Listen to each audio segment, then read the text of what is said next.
Euclid's division algorithm to find the HCF of 135 and 225. So in this question we are asked to find the HCF of 135 and 225 using Euclid's division algorithm. Let's look at the concept first. So what Euclid's division lemma says is that for any positive integers a and b, there exist unique integers q and r such that a is equal to bq plus r and r should be between 0 and b. So 0 is less than or equal to r and should be less than b. Okay, so this is Euclid's division lemma concept and we are asked to find the HCF using this concept. But first let's find HCF using long division method so that it's easier to write steps in Euclid's division lemma once we find HCF using long division method. So first let's find HCF of 135 and 225 using long division method. So how do you do that is, write 225 and 135 in long division method format. Let's do the division. 135 ones are 135. You get the remainder as 90. Now here we did not get the remainder as 0. So if you don't get the remainder as 0, you need to continue the method. So now what we need to do is, now this remainder what we got as 90, this will be our new divisor. And whatever was the previous divisor will come over here. 135 will come over here.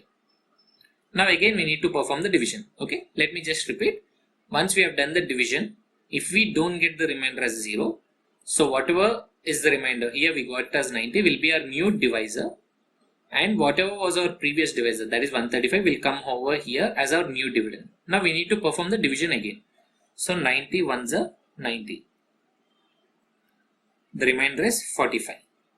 Again the remainder is not 0, so we need to continue the division. Now this remainder will become our new divisor. So this 45 which we got as a remainder is our new divisor, and this 90 will come here as our new dividend. And now we need to perform the division again. So 45 2s are 90. Now we got the remainder as 0, that means we need to stop this method, and now the HCF is 45. So once you get the remainder as 0, whatever was the last divisor, that will be our HCF. So our HCF is 45. Now as per the question, we need to find the HCF using Euclid's division lemma. So once we are done with this long division method of finding HCF, it will now be very easier to write the steps. Okay, now let's look at the steps. Since 225 is greater than 135, we need to apply Euclid's division lemma to 225 and 135 to obtain 225 is equal to 135 into 1 plus 90. So what we have done here is, we have followed this pattern. A is equal to BQ plus R. A is the dividend. So in this first step, 225 was the dividend, that you need to write it here. 225 is equal to divisor, that is 135, into quotient 1. See here, 135 and 1. That 135 into 1 plus 90 is the remainder. So whatever is 90, you get it here as remainder. So that's how the steps follows. Now, since the remainder 90 is not equal to 0, we need to continue the division method. So now 135 is equal to 90 into 1 plus 45. Again, how did we get this step? 135 is the dividend, 90 is the divisor, 1 is the quotient, 45 is the remainder. Again, this we can get easily from this step. Here 90 is the divisor, 135 is the dividend, 1 is the quotient, 45 is the remainder.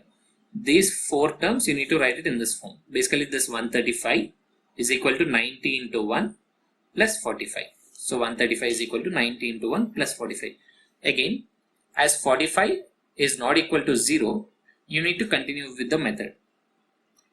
Now it would be 90 is equal to 45 into 2 plus 0. Again, this we got it from this step. Here 90 is equal to 45 into 2 plus 0. Now, because the remainder is 0, the HCF is nothing but 45. Since the remainder is 0, HCF of 135 and 225 is 45. Okay, so that's how you do this problem. Again, let me quickly repeat what we have done. We are asked to find the HCF using Euclid's division lemma, but we first found the HCF using long division method so that it would be easier for us to write the steps. So once we are done with the long division method, we just wrote all those numbers in steps in the form of Euclid's division lemma. So once we wrote the steps, we know that once the remainder is 0, whatever was the previous divisor is the HCF. So now in this last step, the remainder is 0. So this 45, which was the last divisor, will be our HCF.